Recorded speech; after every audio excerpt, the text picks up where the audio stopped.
It's 8:30. Good morning. I'm Ian Crouch with Hunter News. One person is dead and another is fighting for life in the John Hunter Hospital after a horror smash at Aberdeen in the Upper Hunter. A 52-year-old woman died instantly when the Mazda 323 she was a passenger in collided head-on with a Ford Falcon on the New England Highway just before 2:30 yesterday afternoon. Senior Constable Sarah Burgess says the woman's husband suffered serious leg injuries, while the 34-year-old driver of the Falcon remains in a critical condition. We've got officers from the Hunter Newcastle Crash Investigation Unit. They're conducting a full investigation into that crash. Now we're calling anyone who may have seen that crash or the two vehicles travelling in that area at the time.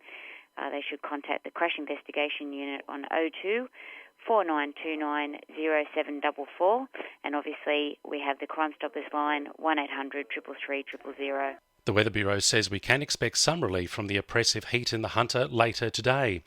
The region is in for another scorcher with the mercury tipped to rise to 39 on the coast and 41 inland before a cool change arrives later this afternoon, dropping temperatures by about 10 degrees. A total fire ban is in force across the region with hot, dry and windy conditions expected. Meanwhile, a scrub fire which put up a large plume of white smoke across the Newcastle CBD is not being treated as suspicious. 6 fire crews were called to Shortland Esplanade yesterday afternoon to find a 200 by 50 metre area of scrub alight at the top of the cliff. They battled the flames for about 90 minutes. It's thought thick matting laid down to control weeds combusted in yesterday's hot weather. Newcastle Fire Command says they were called back a number of times overnight after the blaze reignited. Funding cuts to New South Wales Fire and Rescue in the Hunter will mean faster and more efficient response times, according to the state government, but not everyone's happy. Shadow Minister for the Hunter, Kate Washington, is criticising the $1 million cuts, claiming the government is putting money before community safety. She says the cuts have many firefighters worried. There are real risks to the sustainability of retained firefighter units. There's real concern amongst firefighters that their jobs are being reduced and that they are being pushed out of the service. There are fears this year could be the last for the iconic Newcastle show as a cash crisis threatens to send the show association to the wall. Bad weather in recent years, a fall in corporate sponsorship and the loss of the show day public holiday have all combined to leave the event desperately short of cash. The Show Association has made an urgent request for emergency funding from the state government. However, Venues New South Wales, which manages the showgrounds and the entertainment centre, has reportedly advised it won't be providing any income support.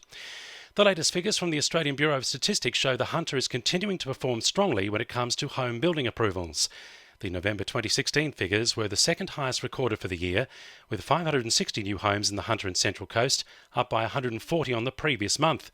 Housing Industry Association Executive Director Craig Jenian says regional areas of the Hunter are doing especially well. The Lower Hunter in particular is doing particularly well at the moment, but also pleasingly so is Dungog, which is what we will need to see aims of the regional plans met in the Hunter, is that the regional locations starting to perform at higher elevated levels as well. Sport for our sponsor PRD Nationwide East Maitland. New Knights recruit Jamie Buhrer says he's looking forward to leading the side onto the field for this weekend's Auckland Nines.